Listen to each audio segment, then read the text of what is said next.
West African leaders will meet on Thursday to discuss the crisis in Niger after the country's military rulers defied a deadline to reinstate ousted President Mohamed Bazoum.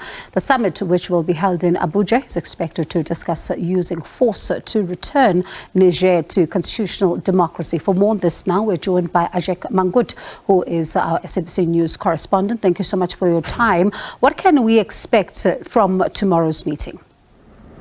Well, we do expect the West African leaders to take the next step of action in pressuring the military junta in Niger to restore constitutional order in the country. At their last meeting, they had imposed economic sanctions and given the junta 7 days to reinstate President Bazoum or face military action, but the junta has been defiant and not met this demand by Ecowas. So we do expect them to either make an announcement that they will be going into Niger with military force, or either to impose more sanctions. The defense chiefs of Ecowas met last Friday, and they rolled out plans, in terms of how many troops they are likely to send into Niger if ECOWAS decides to go in with military intervention. So these are some of the things that we expect at tomorrow's meeting. But there are calls to the ECOWAS leaders to explore more diplomatic channels in trying to resolve this crisis and to sort of push back with its threat to send troops to Niger. And one of the things, of course, that we've seen here is that the ECOWAS itself is also, the credibility is at stake right now, because we've seen similar incidents and situations of overthrowing unfolding in various other parts of the continent. And they've been looked at as being, a body that is without teeth. But it looks like right now they are set to redeem their credibility, if it's anything to go by, the tough talk that we've seen from them.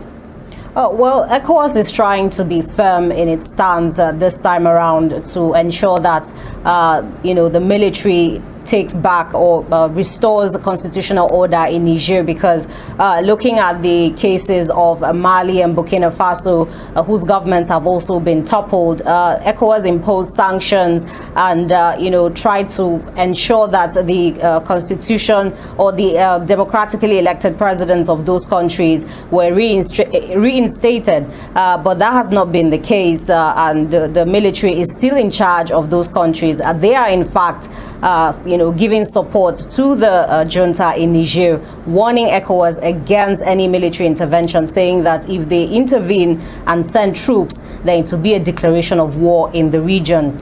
And so ECOWAS is sort of in a tight corner at this point because it's not just dealing with the military in Niger, it's also dealing with the military in Mali and Burkina Faso, who have expressed their support for the junta. And that was not the case when Mali and Burkina Faso had their coups in 2020 and 2022. And, as you've said a little earlier on, and really quite a lot of talk around the exploring of diplomatic, avenues in order to be able to resolve what is going on there. But what are they saying about this? Is ECOWAS even exploring this particular avenue, given some of the sanctions that are already at play?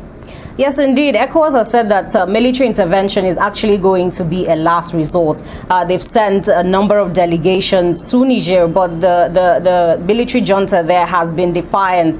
In fact, on Tuesday, it refused entry into the country to an African Union delegation and a United Nations delegation into the country. And it has said that it's going to defend Niger if necessary, if ECOWAS sends troops into Niger. But we understand that a former central bank governor and an emir, a former emir of a northern state of Kano in Nigeria, has actually gone to Niger in a personal capacity to try and open the door for negotiations with ECOWAS and Nigeria and other, Western countries who have been calling for this coup to be reversed and for, diplomatic mediation instead of using military force.